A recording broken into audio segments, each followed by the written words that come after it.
Hey, what's up YouTube, and welcome to Light Reach Games. My name is Cameron, and today I am going to give you all a fast and easy method to rotating an object within Unreal Engine's visual scripting logic called Blueprint. Before we get into today's video, be sure to like, subscribe, and share the video around, as I have plenty of topics I'd like to cover and plenty of tutorials that I want to provide to you all. But without further ado, let's get into this video and wart our way into this project. So the first thing that we are going to want to do, folks, is, and this is what I like to do, is first we'll start by getting the starter content assets. So what you want to do first is go to content. We're going to go to add. We'll go to add feature or content pack, and then we'll scroll over to content and add the starter content. I've already added it to my project, so once you've added it to yours, we'll continue on. Next thing I like to do is I like to organize my assets. I like to make sure everything is organized and in a neat place. So I'm going to go ahead and create a new folder within the content folder, and I'm going to call it my stuff. And within my stuff, I'm going to do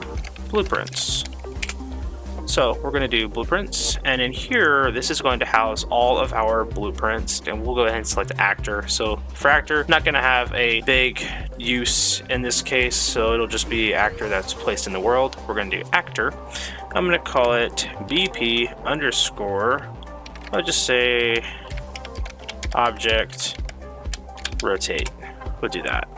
So then we're going to open up this object rotate blueprint, and as you see, there's nothing here. So what we're going to do is I'm going to go into the content drawer, and let's find an asset or a prop to use. So you can use whatever prop you'd like. I'm going to use this corner frame in my case. I'm going to place it right there, and what I want to do is place this corner frame. I actually want to rotate it facing this way, and then I want to go ahead and I'm going to move it on top of this icon right here, because this is the pivot point of the object, and I want it to pivot around the center of the object. Compile, save. Now we forgot one thing.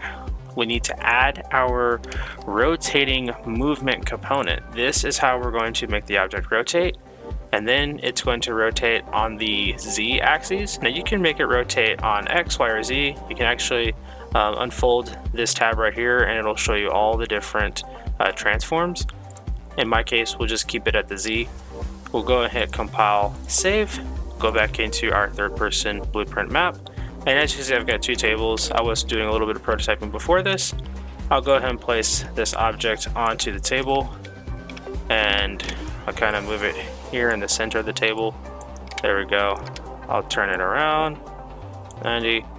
We'll press play, and as you can see, we do have a now rotating object. So for those of you that have played retro games in the past, or maybe you've played classic games, you know that pickups usually would be spinning around. This is a way for you to be able to replicate those retro and classic games where you pick up an item and it's spinning around. But thank you guys for tuning into this video. This is my first Unreal Engine 5 tutorial. If you thought it was helpful, or if you found it entertaining, informative, be sure to leave a like and subscribe, and make sure to comment down below your thoughts and suggestions in the comment section. Let me know if you thought the video was good. Let me know some ideas that you have that maybe you might want me to cover. But other than that, folks, that's going to be it for this one. I will catch you all in the next video. Until then, be cool and stay awesome, everybody. All right, love you guys. Take care and Merry Christmas.